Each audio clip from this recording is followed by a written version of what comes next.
No problem.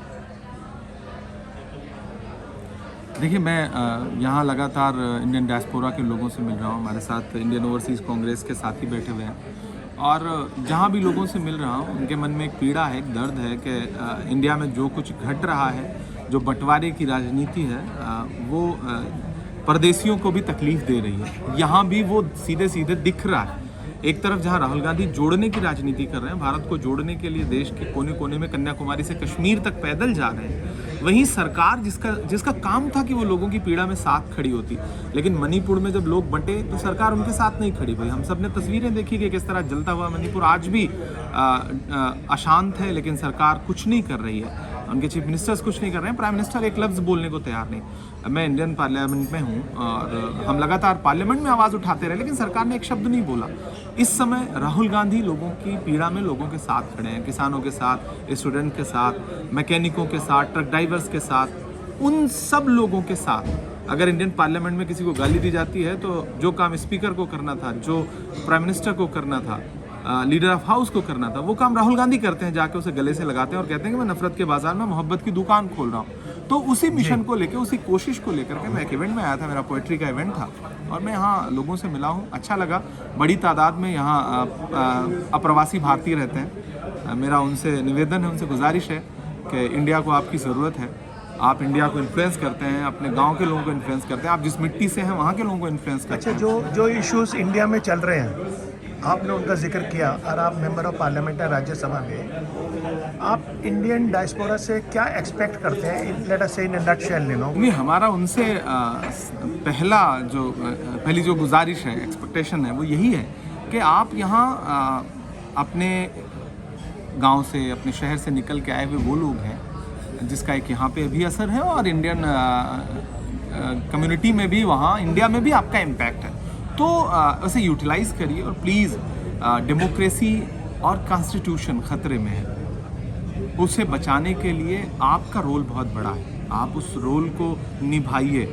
बड़ी मुश्किल से देश में इंस्टीट्यूशंस बिल्ड हुए हैं, जो डेमोक्रेटिक इंस्टीट्यूशन है, उनको बर्बाद करने की साजिश चल रही है, उसके खिलाफ तो खड़ा होना पड़ेगा। तो सरकार का कहना है कि अमृत काल चल रहा है, मतलब अब जिस अमृत काल में पिछले 5 महीने से मणिपुर जल रहा हो, ऐसा अमृत काल देश के लिए अच्छा तो नहीं है।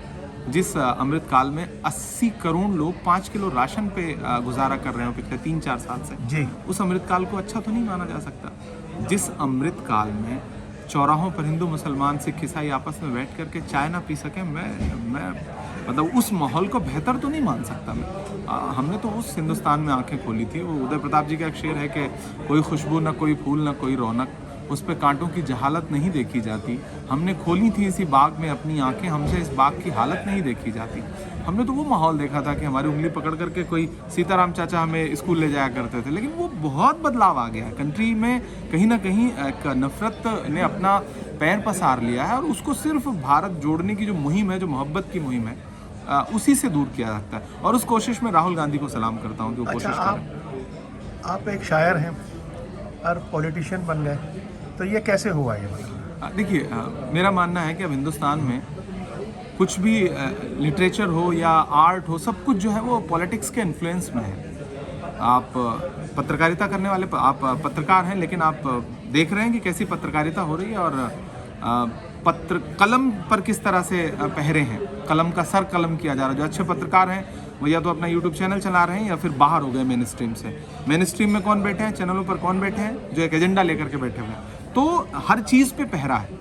मुझे भी लगा कि मैंने हमेशा मुद्दों की पोइट्री की और एक वक्त के बाद 18 में मेरी राहुल जी से मुलाकात हुई और मुझे लगा कि ये व्यक्ति वही व्यक्ति है जो इस देश को आगे ले जा सकता है और उसके विज़न के साथ मुझे खड़ा होना चाहिए जी। मैंने पॉलिटिक्स ज्वाइन की और मैं आज पार्टी के लिए ऑर्गेनाइजेशन का भी काम कर रहा हूँ, as a member of parliament भी काम कर रहा हूँ, इशूज़ पे लड़ रहा हूँ, राहुल गांधी के एक सिपाही की तरह कंधे से कंधा मिला करके आगे बढ़ रहा हूँ और लगातार लोगों से कह रहा हूँ कि जो हर जालिम से टकराएगी वो आंधी बनाऊँगा, नए अंग्रेज आए हैं, नया गांधी बनाऊँगा। तो क्यों ना आप हमारे पढ़ने वालों को, हमारे जो व्यूअर्स हैं, उनके लिए वो अपनी बहुत अच्छी जो एक आपकी पोएम है वो सुना दीजिए। देखिए, थोड़ी सी मतलब नहीं, मैं बिल्कुल मैं तो सरकार से लगातार कह रहा हूँ और जो सुनने वाले हैं, जो आपको पढ़ने वाले हैं, उन्हीं की तरफ से सरकार से कह रहा हूँ कि मोहब्बत भाईचारे के दीवाने दिन ही लौटा दो, वो सस्ती दाल सब्जी के सुहाने दिन ही लौटा दो, ये अच्छे दिन तो अंबानी अडानी को मुबारक हो, हमें ऐसा करो साहब पुराने दिन ही लौटा दो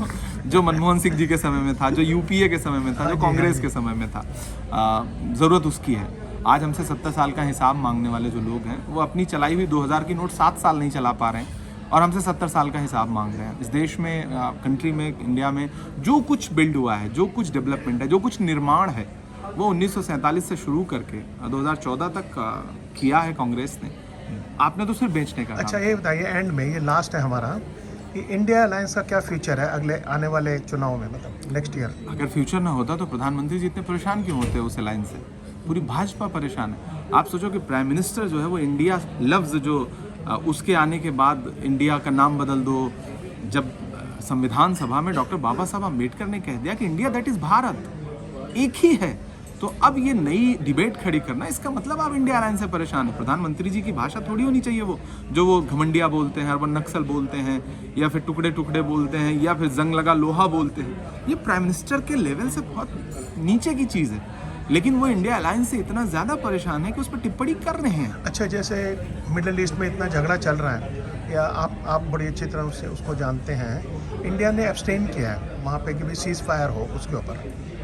देखिए, हम जब ये कहते हैं कि वसुधैव कुटुंबकम, सर्वधर्म संभाव, और इंडिया का हमेशा से स्टैंड जो है फिलिस्तीन को लेकर के, तो इंदिरा जी और अटल जी, भारतीय जनता पार्टी तो अटल जी से सीखे ना, अटल बिहारी वाजपेयी की स्पीच सुने ना, जो उनका स्टैंड था उस स्टैंड को तो फॉलो करो ना। लेकिन प्रधानमंत्री एक तरफ मेडिकल एड भी भेजते हैं, लेकिन अपने वोटर्स को खुश करने के लिए उन लोगों के साथ भी खड़े दिखाई देते हैं जो कत्लेआम कर रहे हैं। तो एक स्टैंड तो आपको लेना पड़ेगा, लेकिन इस तरह से तो आप विश्वगुरु कैसे बनेंगे ना? जब आप मजलूमों के साथ नहीं खड़े होंगे तो विश्वगुरु बनने का दावा कैसे कर सकते हैं आप? Thank you very much. Thank you.